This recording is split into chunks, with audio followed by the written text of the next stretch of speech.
Alhamdulillahi Rabbil Alameen, as-salatu was-salamu ala khatimin nabiyyin wa ala alihi wa sahbihi ajma'in, amma ba'd, fa'auzu billahi minash shaitanir rajim, bismillahir rahmanir rahim. قال الله تعالى في سورة النساء إن الله لا يغفر أن يشرك به ويغفر ما دون ذلك لمن يشاء ومن يشرك بالله فقد افترى إثما عظيما. Translation: Indeed, Allah does not forgive that a partner be associated with Him, while He forgives all sins other than that to whom He wills. And he who associates anything as partner with Allah has surely fabricated a tremendously great sin. In this ayah, Allah subhanahu wa ta'ala has clearly declared that He would not forgive the shirk or associating anyone to Allah subhanahu wa ta'ala. And if someone is doing shirk and he dies without bringing iman and without repentance, he will not be forgiven. And other than shirk, all the other sins might be forgiven by Allah subhanahu wa ta'ala according to His will. And the shirk can be forgiven if somebody repents and somebody brings iman on Allah subhanahu wa ta'ala. One thing must be understood, that the sins other than shirk may be forgiven by Allah, but this is not a license from Allah that all other sins will be and must be forgiven.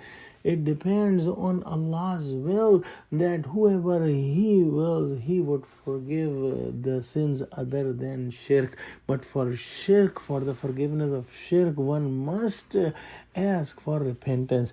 And this should be understood, that the deen of Islam is the deen of Tawheed, and all the goodness, all the piety, and all the good deeds are the branches of the tree of Tawheed.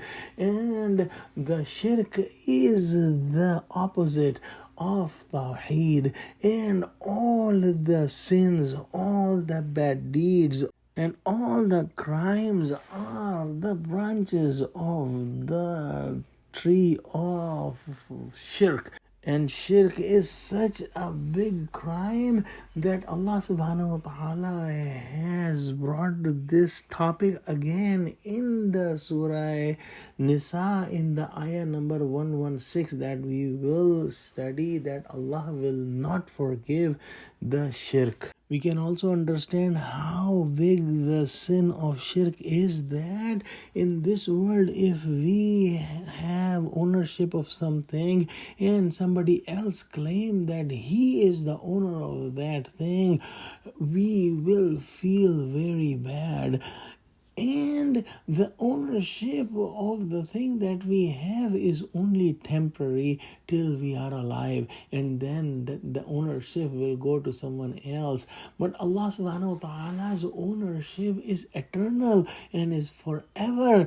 And if somebody is associating someone with the ownership of Allah, or somebody is associating someone with the essence of Allah, or with the characteristics of Allah, that is the great sin. The shirk is called the zulm azim in Quran, and in Arabic language, zulm is to move some item from its original place where it belongs to some other place. So shirk will be that a creation can be taken towards the position of Allah, or Allah's position is descended towards the position of a creation, and both of these are the zulm azim, and these both are the examples of shirk. Allah subhanahu wa ta'ala is the highest, and bringing someone towards Him